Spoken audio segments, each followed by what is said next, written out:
Welcome to the Workflow Podcast. Many, many moons ago, the Roman philosopher and statesman Seneca said that life is not short if you know how to use it. He added that people are frugal with their money, but not so their time, which is the one thing it is right to be stingy with, because time, unlike money, cannot be earned back once you've spent it. He was right. We waste so much of our time at work, to the detriment of our professional goals, our health, our personal relationships, and our experience of life.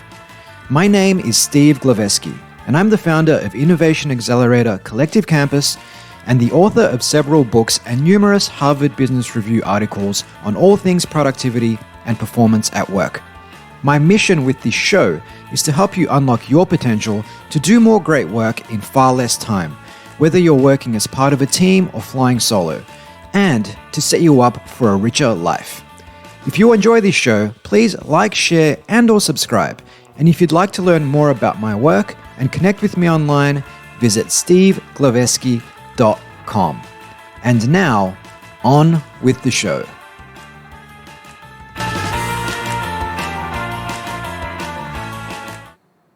Hello and welcome back to the Workflow Podcast for this, I guess I'll call it a bonus episode on the foundations of high performance at work. And that's because I think it would be remiss of me to not talk about values alignment. And, I did previously talk about purpose, and I think purpose is a value, wanting to derive some sense of meaning from your work and wanting to do work that perhaps benefits other people. That could be one of your values. That is self-transcendence.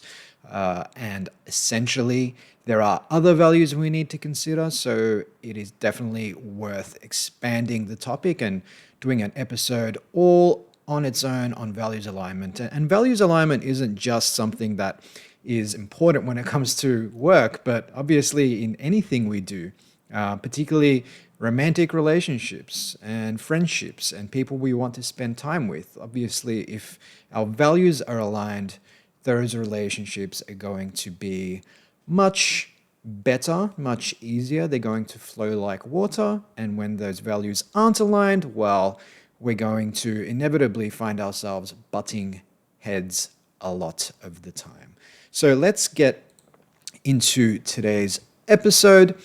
Now, whatever you think of Ayn Rand, the author behind books like Atlas Shrugged, very libertarian and individualist when it comes to her values. Whatever you think about her and her writings, I think it's really hard for us to argue with one of her central ideas, which was that happiness is living in alignment with our values. She wrote that achievement of your happiness is the only moral purpose of your life, and that happiness, not pain or mindless self-indulgence, is the proof of your moral integrity, since it is the proof and the result of your loyalty to the achievement of your values.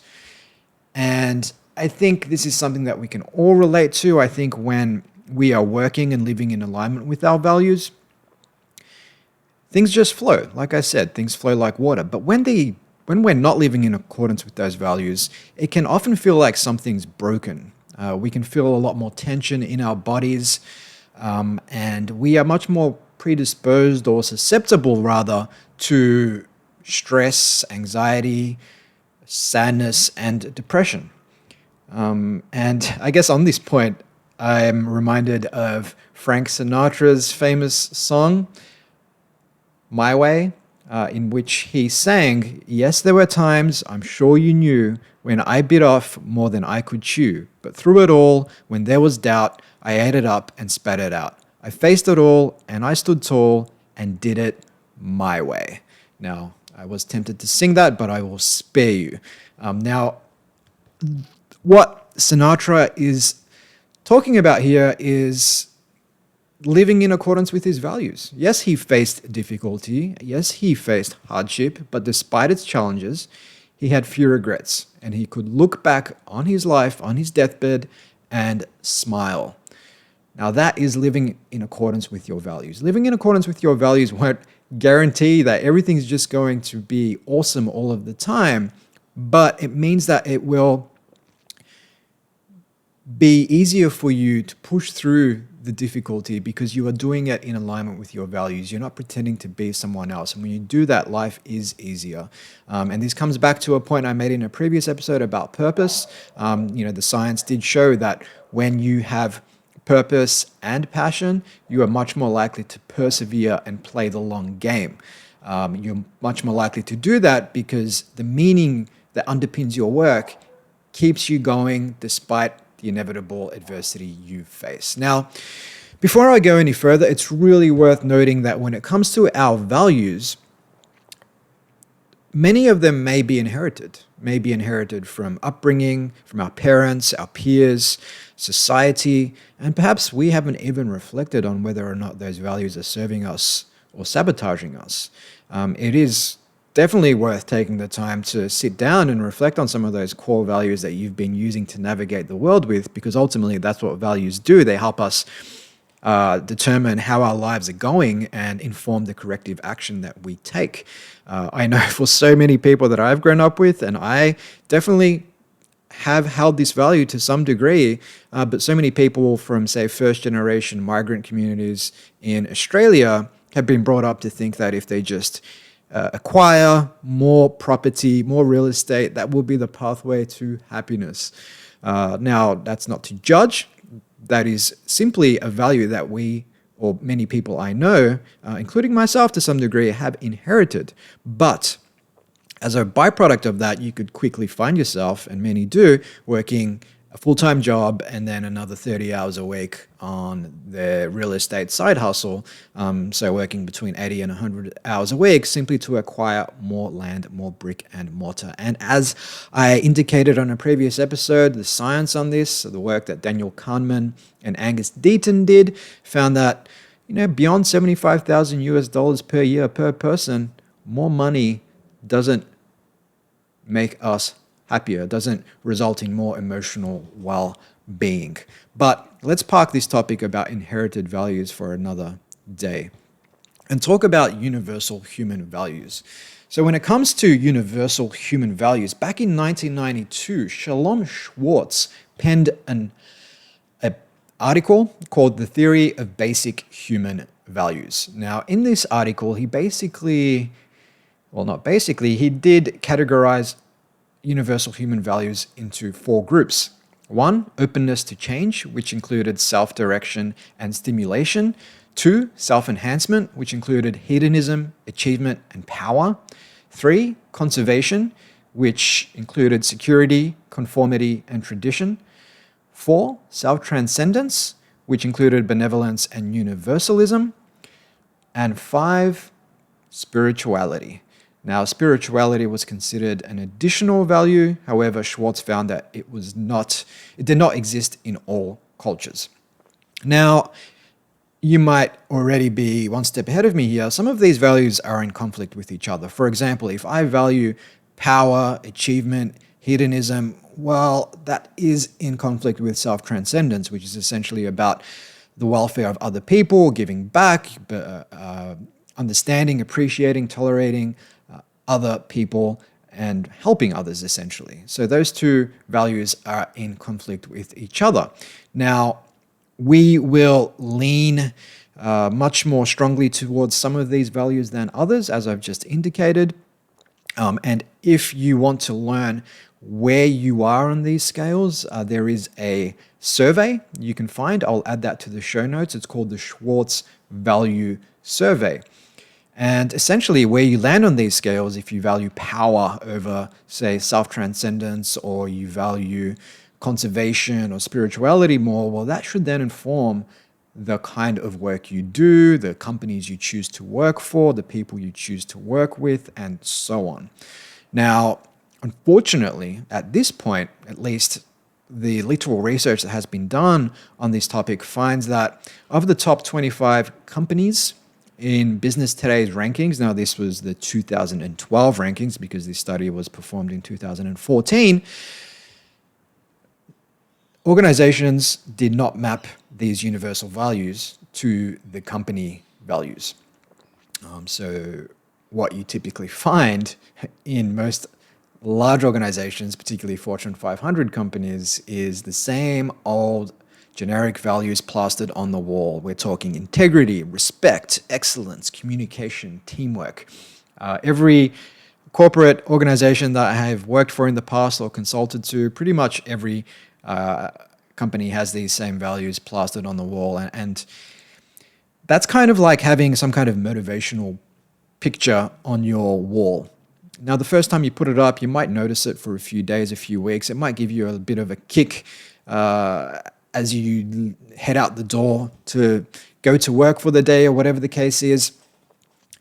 But after a while, it just becomes part of the furniture and you stop noticing it. And that's like these values. They really have lost their meaning in so many companies. And really, if you need to tell people to have integrity, to have respect, to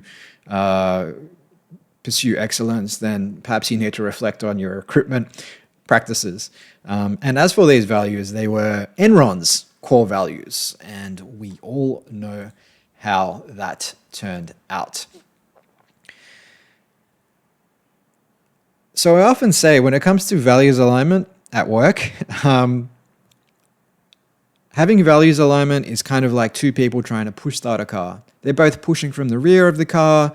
After 10 or 20 meters, the car starts and off they go. Kind of like that classic scene in Karate Kid 1 where Daniel LaRusso and his mum are push starting their hunk of metal. It's not the best car in the world. It's an old clunky station wagon, but they're push starting. They're both pushing from the rear and they get it to go. And they're all excited as they make their road trip from New Jersey over to Reseda in California. Now, when we don't have values alignment with our work, with the organizations we work for, with our teammates, it can feel like one of us is pushing from the rear and the other is pushing from the front. Now, when that happens, clearly that car's not going to go anywhere, or maybe the person pushing from the rear is a lot stronger than the other person, and the person at the front of the car gets run over. Whatever the case is, we've got nothing but a negative outcome here. Either the car goes nowhere or someone gets run over.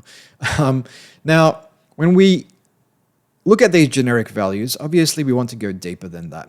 When it comes to our values at work, whether as individuals or whether our team's values, we want to define values based on the way we work is an important place to start. So back in 2018, for example, my team at Collective Campus, we sat down and defined our work values, our core work values. And there's 10 of them. I'm going to go through them real quickly now. Number 1, experimentation. Number 2, extreme ownership. Number 3, persistence. Number 4, impact creation. Number 5, empathy for each other and our customers. Number 6, self-belief. Number 7, emotional intelligence. Number 8, gratitude. Number 9, radical transparency. And number 10, outcomes over hours. And true to the spirit of this show, when it comes to number 10, we care about outcomes over hours and productivity over presence. It's not about where you work, when you work. It's all about getting stuff done. Now, beyond these work values, you also want to consider lifestyle values. This extends to the freedom to work remotely, the freedom to work your own hours, to take time off after you've become a father for the first time, to go surfing when the swell is pumping. Rip Curl actually have a rule, and they've had this rule since they were founded back in the late 60s, that nobody ever gets fired for going surfing. So if you're turning up to the office at 11 a.m. or midday because the swell was pumping that morning, you do not get fired. And that is true to the spirit and one of the deep core values of that organization, which is built upon surfing and surf culture. That's what they're all about. And I absolutely love that rule.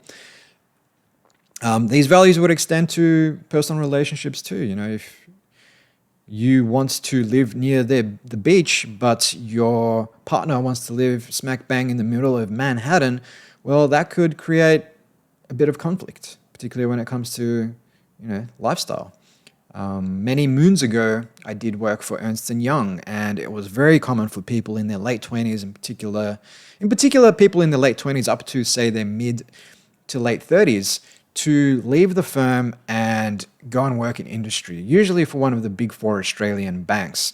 And the main reason, 9 times out of 10, was better work-life balance. It was that lifestyle value, more alignment with how people wanted to spend their time.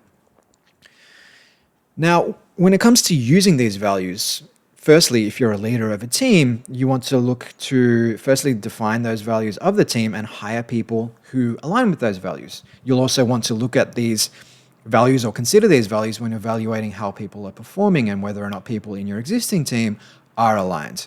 With Collective Campus, based on our values, I'm going to shy away from hiring people who are perfectionists who work on things well past the point of diminishing returns, because that's in conflict with our value of experimentation. Doing things quickly, learning from the feedback, adapting and iterating, and going from there. Similarly, I'm going to shy away from people who perhaps haven't done much work on developing self-awareness, because that doesn't lend itself to open communication, to healthy conflict, and so on. So it's really important that you define these values. And as an individual, again, you're going to use these values either to determine who you want to work with. If you're building a business, for example, if I am starting a business with a co-founder, now I am all about empathy, standing in the customer's shoes, but my co-founder is all about making money at the expense of the customer and at the expense of long-term relationships. Well, that's probably not going to work out that well. And then if you're an employee or if you're looking for work, again, you want to look for organizations where you can align those values. Now, most organizations won't have those values plastered on the wall, or they will, but they probably won't tell you much about their real values. But you can perhaps ascertain that by asking the right questions during interviews and speaking to people who already work at the firm or who have worked there previously. So what does the science say about values alignment and performance at work? Well, there's numerous studies on the topic, and they all point to positive relationships between, well, I won't say they all point, but these different studies point to numerous positive relationships between values alignment and performance at work. And that leads to, or lends itself to, greater job satisfaction, greater engagement, lower burnout, and greater team performance. And a 2008 study by the Australian Catholic University also proposed that values alignment is not just an integral part of change strategies, but it could also be the bedrock, the foundation upon which all truly successful organizational change depends. And in a world where things are moving faster than ever and organizations are having to adapt at a much faster rate, it seems that values alignment is absolutely key to helping organizations keep up with the pace of change outside their walls. Because ultimately, if the pace of change outside your walls moves faster than the pace of change inside it, well, you will be left behind, and that gap is only going to get bigger and bigger and bigger. And that absolutely makes sense, that when you have that values alignment, people are on board, they're more engaged, they've bought in, the job satisfaction is higher, and therefore they're going to commit to these change strategies as one would commit to helping a partner through a crisis where there is that values alignment. So finally, let's wrap this up with a call to action. 1. Take the time to define your individual values. Now, you can consider using the Schwartz Values Survey, but you perhaps want to also reflect on some of your deeper, more nuanced values, especially when it comes to how you work, how you make decisions, how you like to take action, and those lifestyle factors as well. 2, if you're the leader of a team, once you've defined your team's values, perhaps you do that individually, or if you're a small startup, perhaps you sit down with people and run an exercise to define the team's values, the values that you want that organization to be synonymous with as it grows. And then you want to reference these values when hiring people and when evaluating your current team members. 3, you want to, if you're an entrepreneur, consider whether you are working in alignment with your values, and whether you need to take corrective action, and that applies to freelancers, sole practitioners, and so on. And finally, 4, if you're an employee, consider whether the values of the organization you're working for at the moment align with your own, and whether or not you need to take corrective action. So like I said at the very top of the show, and I believe Bruce Lee said something along these lines, but when you have values alignment, things flow like water and you are living a more purposeful, intentional, and aligned life. And that is definitely something worth pursuing. Now, with that, I will leave you there. Now, as always, you can find the article that this episode was based on over at stevegloveski.com, along with blog posts, podcast episodes, ebooks, all that good stuff.